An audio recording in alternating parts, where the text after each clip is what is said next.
그 다음에 이제 여기는 이제 나보다 큰 존재, 나보다 큰 존재라고 얘기할 수 있는 이제 하나님을 포함해서 사회적으로 어떤 그런 어떤 사회적인 공동 이익 뭐 그런 것들을 이제 얘기할 수 있겠죠. 이런 것들이 그래서 여러분이 또 의미 있는 일에 참여하는 건 행복을 위해서 굉장히 중요한 겁니다.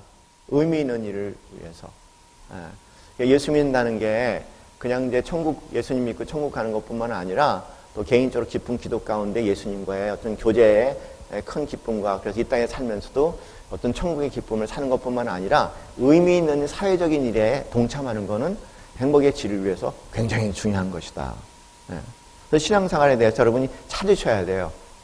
나를 완전히 잊어먹고 누구를 위해서 또 어떤 공동이익을 위해서 헌신할 수 있는 어떤 일에 내 자신을 헌신한다는 거 있지 않습니까? 그건 우리 행복의 질에 굉장히 중요한 역할을 해요. 제가 어느 날 굉장히 지겹다고 느껴진 게 항상 저를 보니까는 저의 이익과 관련된 일에만 집중을 하고 있더라고요.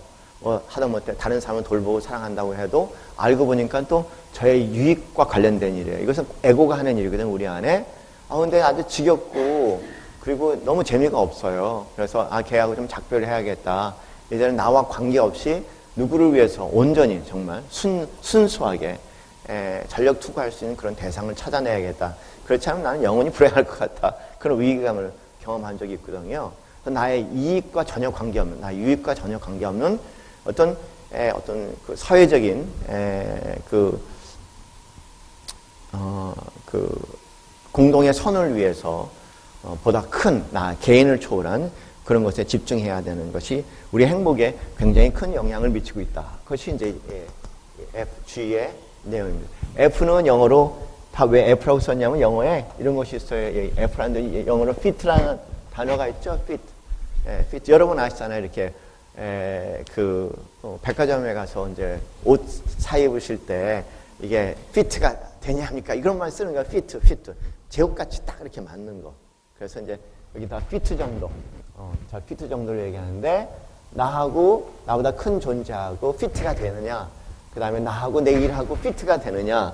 이거는 나하고 이상적인 나하고 현실적인 나하고 fit가 되느냐. 네, 그런 것들을 이렇게 다 얘기하는 거니까 행복이 생각보다 어렵다. 그렇죠? 참 잘 훈련이 돼야 되고 많이 알아야 되고 훈련되고 균형을 가져야 된다는 거예요. 그런 면에서 우리 자신 한번 생각해 볼 수 있게 우리 얘기하는 건 건강한 자기 사랑이라는 것은 그냥 자기만 사랑해서는 안 된다는 거 이제 아셨죠, 그죠? 결국은 이웃 사랑이 건강한 자기 사랑이고 자기 사랑이 또한 건강한 이웃 사랑이란 이런 하나님과의 관계에서 삼각관계로 물려 있는 것이지 나 사랑 대 너 사랑, 나를 사랑하면 너를 사랑 못하고 너를 사랑하면 나를 사랑 못하는 거고 이런 관계는 그건 굉장히 잘못된 사랑에 대한 내용이라는 겁니다. 어떻게 얘기 좀 나누셨어요? 어떻게 한 주간 여러분 자신을 더 행복하게 하셨는지. 어떤 때는 뭐 간단해. 저 같은 경우는 여기가 지금 7층이잖아요. 그래서 이제 지하 4층 엘리베이터 타고 내려가는 거예요. 그래서 그냥 걸어 올라와. 11층 이렇게 걸어 올라오면요. 기분이 좋아요. 그래서 저쪽에 테라스에 가갖고 11층 올라와서 좀 숨이 거치면은 거기 가만히 앉아갖고 깊은 호흡을 하거든요. 가만히 있어요. 그냥 그렇게. 한 30분이면 아주 기분이 금방 상쾌하게 전환이 되거든요. 그런 것들 포함해서 할 수 있는 생각보다 다양한 많은 것들이 있습니다. 오늘 이 시간에 건강한 자기 사랑에 대해서 저희 함께 하는데 이런 단어 소개해드립니다. 여러분 교재 3쪽에 나와 있죠.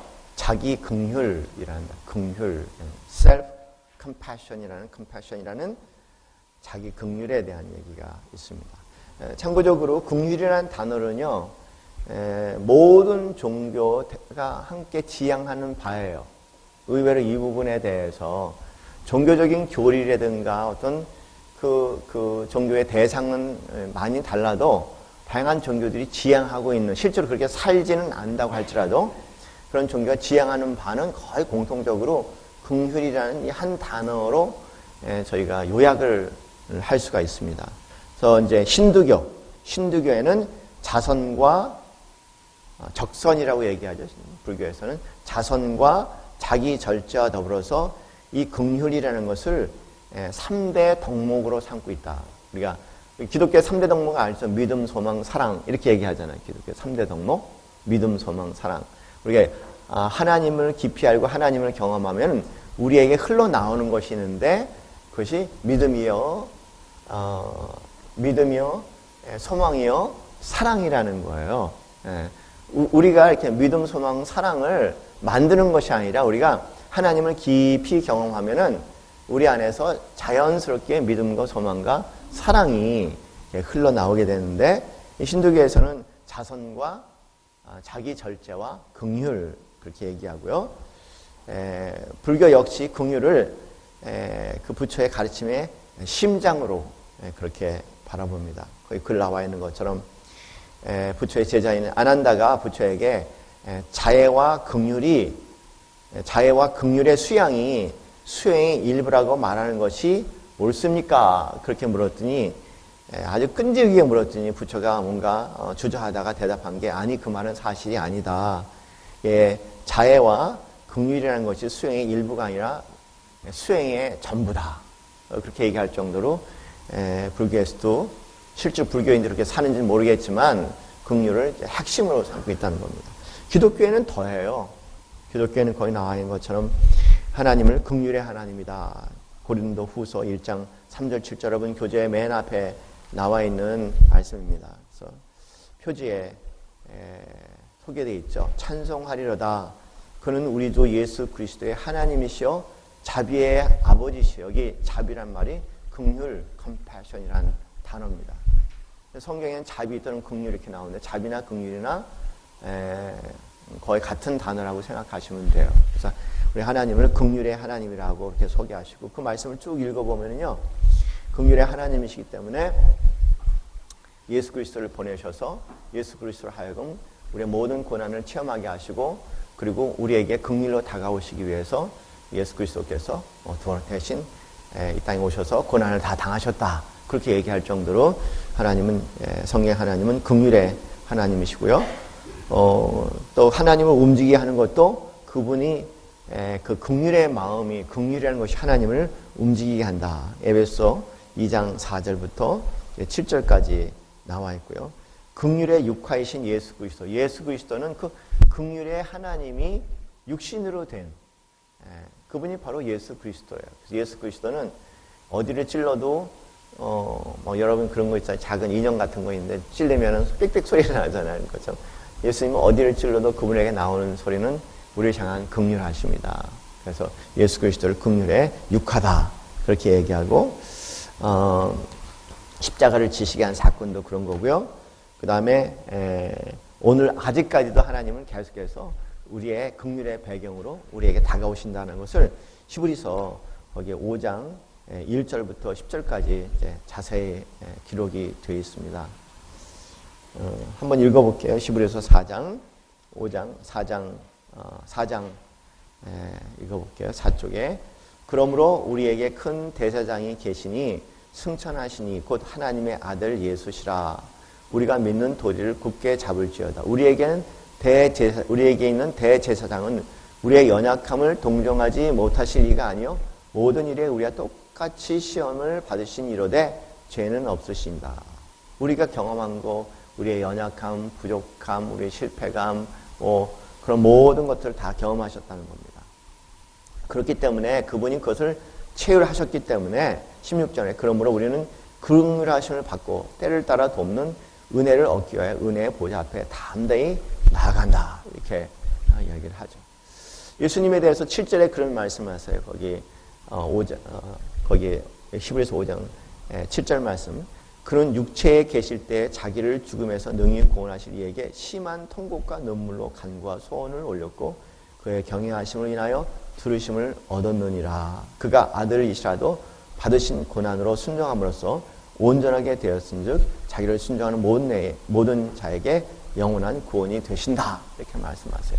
여기 참 놀라운 표현이죠. 예수님께서 하나님의 아들인 예수 그리스도께서 우리가 이 땅에 경험할 수 있는 그 모든 그 심한 통곡과 눈물을 경험하시고 하나님을 향해서 간구하고 외쳤다는 겁니다.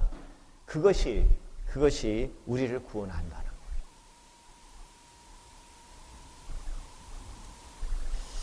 거예요.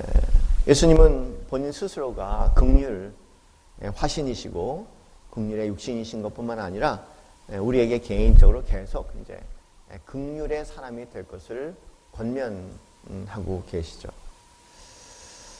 유명한 그 누가복음 10장 말씀을 보면은 그 그림 나와 있는 것처럼 선한 사마리아인에게 나오는데 그 자체는 하나님의 긍휼하심 그리고 그 긍휼의 삶을 살 것을 우리에게 권면하시는 그런 말씀입니다.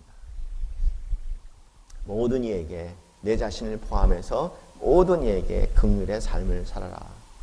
중세의 유명한 신학자인 마이스터 에카르트라는 분은 하나님에 대해서 이렇게 얘기했습니다. 하나님을 사랑으로 불러도 좋고 선이라고 불러도 좋지만 하나님의 최상의 이름은 긍휼이다.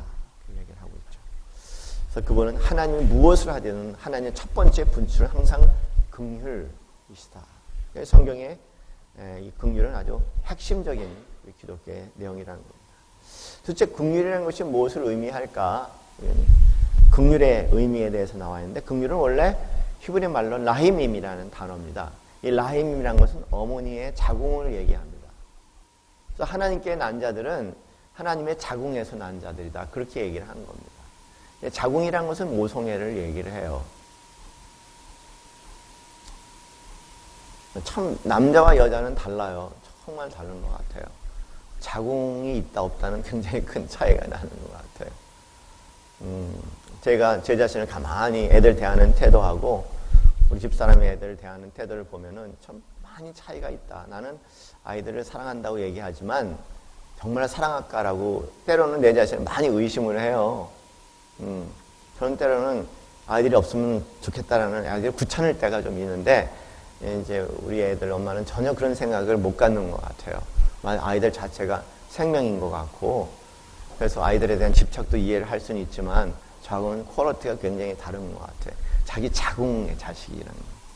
하나님께서 우리를 그렇게 보신다는 거예요. 그래서 긍휼이라는 단어가 자궁이다. 자녀에 대한 어머니의 마음 그것이 바로 이제 긍휼의 마음인데 하나님께서 우리를 그렇게 보신다는 거죠. 그래서 원어적으로는 그런 의미를 가지고 있고 영어에 이제 긍휼이라는 compassion이라는 단어가 거기 등장해요.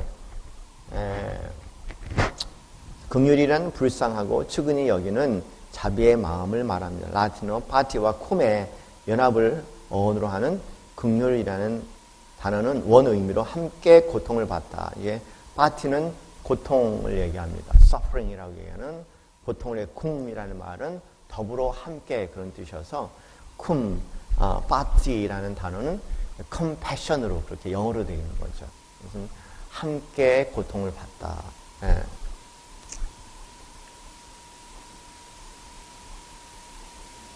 저는 이렇게 무슨 일을 하면은 아이들이 고통 가운데 있어도 그냥 제가 무슨 하는 일을 하면 새까맣게 잊어먹어요. 근데 이 엄마의 마음은 그렇지 않은 것 같아요. 일을 하더라도 항상 그 아이들의 고통이 마음에 있는 것 같아요. 참 본질적으로 다르다는 생각하는데 이 compassion이라는 것은 그런 뜻입니다. 긍휼은 마음만 가직하는 것이 아니라 항상 긍휼이라는 것은 상대를 그 고통 가운데 함께 있는 것뿐만 아니라 그 고통에서 벗어나게 하는 행동으로 나타나야 하는 반응이며 긍휼은 절대 내가 너보다 낫다라는 교만한 마음을 결코 갖지 않는다. 긍휼은 특권적인 위치에서 허리만 구부려 소외된 자들을 향하는 것이 아니다. 높은 곳에서 낮은 곳에 있는 좀 더 불운한 자들에게 손을 뻗치는 것만이 아니다. 상향성의 삶을 성취하지 못한 사람들에게 동정 어린 태도를 취하는 것만이 아니다. 긍휼은 직접 그 사람에게로 다가가서 고난이 가장 극심한 곳으로 들어가 거기에 자리 잡는 것. 그것이 이제 긍휼이라는 거죠. 그래서 긍휼은 우리에게 상처가 있는 곳으로 가라 하고 고통이 있는 장소로 들어가라 하고 깨어진 아픔과 두려움, 혼돈과 고뇌를 함께 나누라 하고 비참한 상태에 있는 사람들과 외로운 사람들과 함께 슬퍼하고 눈물을 흘린 자들과 함께 울어주라 하며 연약한 사람들과의 함께 연약해지고 상처 입기 쉬운 사람들과 함께 상처 입기 쉬운 자가 되며 심없는 자들과 함께 심없는 자가 될 것을 요구한다.